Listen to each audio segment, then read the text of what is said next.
ٹیمیں بنا دی گئی ہیں انصاف لائرز فورم کی تمام تحصیلات تک جو پاکستان تحریک انصاف کے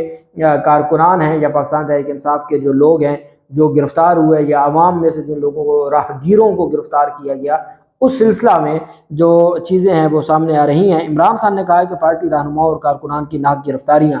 زیادتی ہے، پاکستان تحریک انصاف کو ختم کرنے کی سازش کبھی کامیاب نہیں ہو سکتی۔ عمران خان نے کارکنان اور رہنماؤں کی گرفتاریوں کے لیے فی الفور عدالتوں سے، اکثر کی حد تک تو عدالتوں سے رجوع کیا جا چکا ہے، جو بقیہ بچ گئے ان کی حد تک بھی عدالتوں سے رجوع کرنے کی ہدایت کی ہے، اور سینئر قانون دان نے کہا ہے کہ کارکنان کی رہائی کے لیے وکلاء عدالتوں سے رجوع کر رہے ہیں اور ہم اس سلسلے میں پیچھے نہیں ہٹیں گے اور ہم ان کو انصاف دلوائیں گے اور انصاف کا بول بالا ہوگا اور ہر صورت انصاف ہی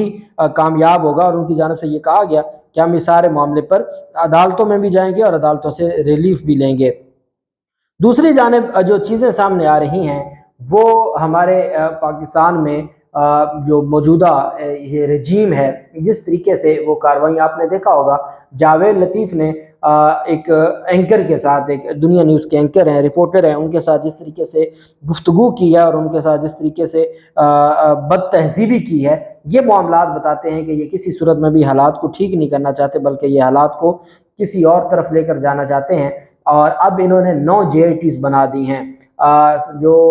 جتنے بھی واقعات ہوئے 9 مئی کے احتجاج کے حوالے سے، اس پر 9 الگ الگ JITs انہوں نے تشکیل دے دی ہیں۔ زیادہ تر JITs DIG انویسٹیگیشن کامران عادل کی سربراہی میں بنائی گئی ہیں۔ محکمہ داخلہ پنجاب نے 9 مئی کو جناح ہاؤس میں ہونے والی توڑ پھوڑ اور جلاؤ گھراؤ سمیت دیگر واقعات کی تحقیقات کے لیے 9 الگ الگ JITs بنائی ہیں، اور اس میں DIG انویسٹیگیشن کامران عادل کو جناح ہاؤس حملہ کیس کی جو JIT کا سربراہ مقرر کیا گیا ہے۔ محکمہ داخلہ پنجاب سے جاری کیے جانے والے نوٹیفیکیشن کے مطابق لاہور میں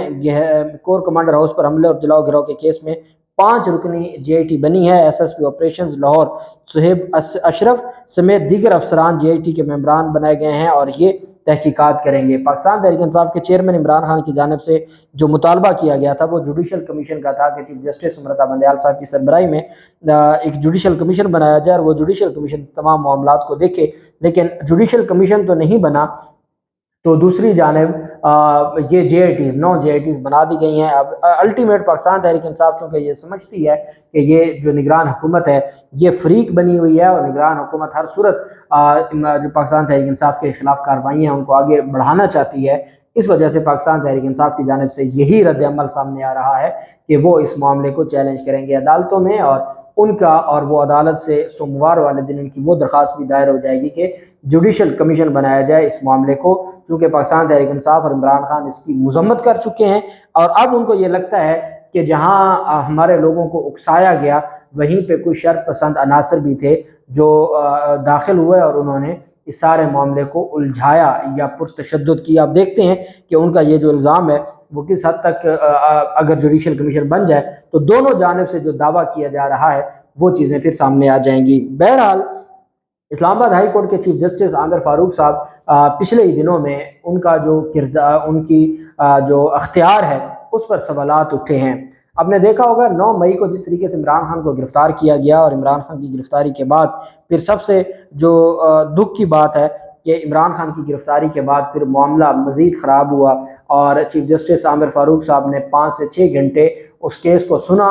فیصلہ محفوظ رکھا اور رات کے 9:30 بجے فرما دیا کہ گرفتاری قانونی تھی لیکن توہین عدالت ہوئی ہے۔ اب وہ توہین عدالت کس چیز کی ہوئی تھی اس کی سمجھ نہ آئی، لیکن یہ کہا گیا کہ جو توہین عدالت ہوئی ہے۔ اب اس پر پھر جب یہ سارا معاملہ ہوا پاکستان تحریک انصاف سپریم کورٹ میں گئے، سپریم کورٹ آف پاکستان نے کہا کہ اس کا مطلب یہ ہوگا کہ اگر ہم اس کو برقرار گرفتاری کو رکھتے ہیں تو اس کا مطلب ہوگا عدالتیں سہولت کاری دے رہی ہیں جو بھی ان کے پاس ریلیف لینے آتا ہے ان کو گرفتار کروانے کی۔ تو بڑے سوالات اٹھے تھے اور یہ سوال بھی اٹھا تھا کہ ججز گیٹ کیسے استعمال ہوا، اور پھر بدقسمتی یہ ہے جو جسٹس میاں گل حسن اورنگزیب صاحب نے سوال اٹھایا تھا کہ ابھی تک مقدمہ درج نہیں ہوا اور CCTV فوٹیج گم ہو گئی اس پورے وقوعے کی۔ تو اس پر اور پھر ایک واقعہ ہوا کہ عمران خان مبینہ بیٹی نہلی کیس جو تھا عمران خان کے خلاف، وہ درخواست 3 رکنی بینچ میں سے 2 ججز نے اس کو ڈسمس کر دیا اور انہوں نے فیصلہ جاری کر دیا، اور اس کے بعد ایک پریس ریلیز جاری کروا کے کہا گیا کہ نہیں، یہ فیصلہ جاری نہیں ہو سکتا چونکہ اس پر ایک نیا بینچ بنے گا، جس کا قانون اور جو واقعی مس کنڈکٹ کے زمرے میں آتا ہے کہ جب اکثریتی فیصلہ آ گیا کہ درخواست ناقابل سماعت ہے، اس کے بعد جو ترجمان اسلام آباد ہائی کورٹ ہیں یا پبلک آفیسر ہیں اسلام آباد ہائی کورٹ کے، وہ کس طریقے سے یہ پریس ریلیز جاری کر سکتے تھے؟ بہت سارے سوالات تھے۔ اب پاکستان تحریک انصاف کے چیئرمین عمران خان نے پہلے بھی ایک پیغام بھجوایا تھا جب وہ حراست میں تھے کہ ان کا کوئی کیس چیف جسٹس عامر فاروق صاحب کے پاس نہ لگے۔ پھر جو اب تک کارروائی نہیں ہوئی، جن لوگوں نے جو کچھ کیا، سی سی ٹی وی فوٹیج گم ہو گئی، جسٹس میاں گل حسن اورنگزیب صاحب نے کہا کہ وہ ٹھگ جو تھے وہ سی سی ٹی وی فوٹیج لے گئے، پھر جسٹس ارباب طاہر صاحب کی جانب سے جو سخت ریمارکس آئے، جسٹس طارق محمود جہانگیری صاحب کی طرف سے جو ریمارکس آئے، تو جسٹس بابر ستار صاحب ہیں، جسٹس سمن رفعت امتیاز صاحب ہیں، تو تمام ججز جو ہیں وہ اس بات کو، ان کو دکھ یہ تھا کہ اسلام آباد ہائی کورٹ کی توہین ہوئی ہے۔ اب چیف جسٹس عمر عطا بندیال صاحب سے 5 ججز نے، اسلام آباد ہائی کورٹ کے 5 ججز نے، چیف جسٹس اسلام آباد ہائی کورٹ کے علاوہ 5 ججز اسلام آباد ہائی کورٹ نے chief justice of Pakistan Umar Ata Bandial صاحب کے ساتھ 3 گھنٹے طویل ملاقات کی ہے، اور اس میں جو موجودہ صورتحال ہے اور جس طریقے سے معاملات چلائے جا رہے ہیں اس پر ان کی اپنی جو آبزرویشنز ہیں، ان کی اپنی جو ریزرویشنز ہیں، ان کا اپنا جو پوائنٹ آف ویو ہے وہ چیف جسٹس آف پاکستان کے سامنے رکھا۔ ذرائع کا یہ بھی کہنا ہے کہ چونکہ جو توہین عدالت کی کارروائی تھی ان لوگوں کے خلاف جنہوں نے اسلام آباد ہائی کورٹ کے شیشے توڑے اور ملازمین کو زخمی کیا اور وکلاء کو زخمی کیا اور عمران خان کو گرفتار کیا، اس وجہ سے کارروائی روک دی گئی تھی کہ سپریم کورٹ کی جو فائنل فیصلہ تھا، تحریری فیصلہ، اس کا انتظار تھا تفصیلی فیصلے کا، اس پر بھی ذرائع کا کہنا ہے کہ بات چیت ہوئی اور چیف جسٹس عمر عطا بندیال صاحب سے یہ گزارش کی گئی کہ جو اسلام آباد ہائی کورٹ ہے اس کی جو انٹیگریٹی ہے، اس کا جو وقار ہے، اس کو قائم رکھا جائے، اور جس طریقے سے عدالتی فیصلوں کی توہین ہو رہی ہے، جس طریقے سے عدالتی فیصلوں لوگوں کو ہوا میں اڑایا جا رہا ہے، اس پر بھی سیر حاصل گفتگو ہوئی ہے۔ اور جو پاکستان تحریک انصاف کے ذرائع ہیں ان کی جانب سے یہ بات سامنے آئی ہے کہ صدر پاکستان سے رابطہ کیا گیا ہے پاکستان تحریک انصاف کی جانب سے کہ صدر پاکستان آرٹیکل 209 کے تحت ریفرنس دائر کریں چیف جسٹس عامر فاروق صاحب کے حوالے سے ان 3-4 واقعات کو مد نظر رکھتے ہوئے، وہ بھلے مبینہ بیٹی کی نہلی کیس ہو یا وہ عمران خان کی گرفتاری پر جتنے بھی معاملات ہوئے، ان ساری چیزوں کو مد نظر رکھتے ہوئے پاکستان تحریک انصاف صدر پاکستان پر زور دے رہی ہے، اور ڈاکٹر بابر امان صاحب باقاعدہ اس کے اوپر کام کر رہے ہیں ریفرنس کی تیاری کے حوالے سے کہ چیف جسٹس عامر فاروق صاحب کے خلاف ریفرنس دائر کیا جائے۔ اب یہ ساری چیزیں دیکھتے ہیں کہ یہ معاملات، کیونکہ آرٹیکل 209 میں نہیں لکھا کہ صدر اس کے لیے